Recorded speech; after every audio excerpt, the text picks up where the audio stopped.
So PGC is obviously the global championship. It's end of the year, all 9 regions, 32 different teams. For us, it's the biggest event we've ever been to, and I think it's the biggest event that PUBG's ever had. Genji 2 kills. We are going to see the best of the best players, the best teams in the world, all playing a very interesting and a very difficult system that they're going to have to work their way through to prove who is the best player and the best team in the entirety of the world. そして確実なキルを入れていくまだキルは足りないか5キルランペ Oh, he's gonna get that second knock on the non-dragon as well. What was that? So my take on PGC is obviously it's like the biggest event in the world so far for PUBG.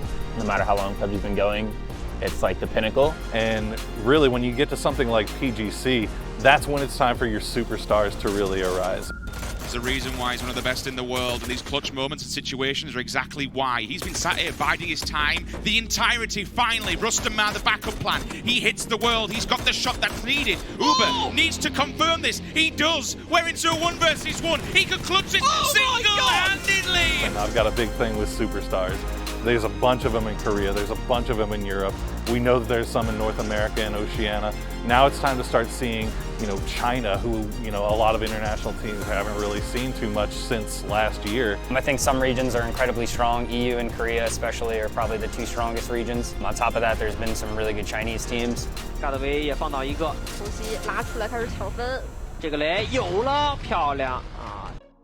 Updating of the scoring system, it's pretty much the meta is pretty clear. People play for kills. I think Korea was way ahead of their time last year. They were playing for kills much more than other teams and taking really big fights.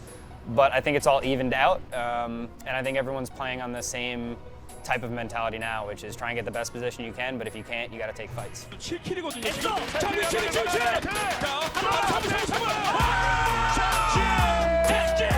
We'll start fight with Justice though. Oh my God! What was that? The main teams I'm looking forward to playing against are probably the Chinese and Korean teams. I love killing them and hearing their fans in the audience just go silent or start booing. That's like one of the best feelings. I think that Atletico is going to be really interesting to keep an eye on. The way that they rotate through, I would say that Australia has shown that they are forced to be reckoned with. Some extreme plays off the end, getting it to extreme. And I would be remiss if I didn't talk about Armour Gaming. Armour Gaming and Duckmans is probably one of my favorite players to watch. Duckman เอาจัดเกมนี้7คิวของ Armour Gaming โดดลงมา MPX ทำเป็น Duckman Uba. I think Uba's the best player in the world right now from FaZe. I think they are currently the best team in the world. I think they're the team to beat when it comes to PGC.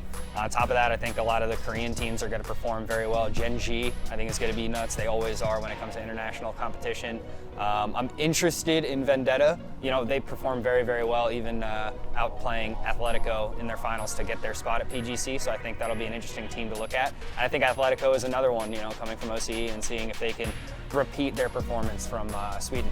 So as far as favorites go, you'd have to be living under the rock for the past year to not say FaZe, Liquid, Na'Vi. I mean, these 3 are huge favorites going into this tournament. CJ Entus Force, Afrika Freaks Ares, all these guys, big favorites to win this tournament. I would say, anywhere from 2 to 1 to 5 to 1 if you're making odds. Every single team that's here wants to make a statement. It's not about being the best country, it's not about being the best region, it's the pinnacle. Who is the best team in the world, and can they prove it?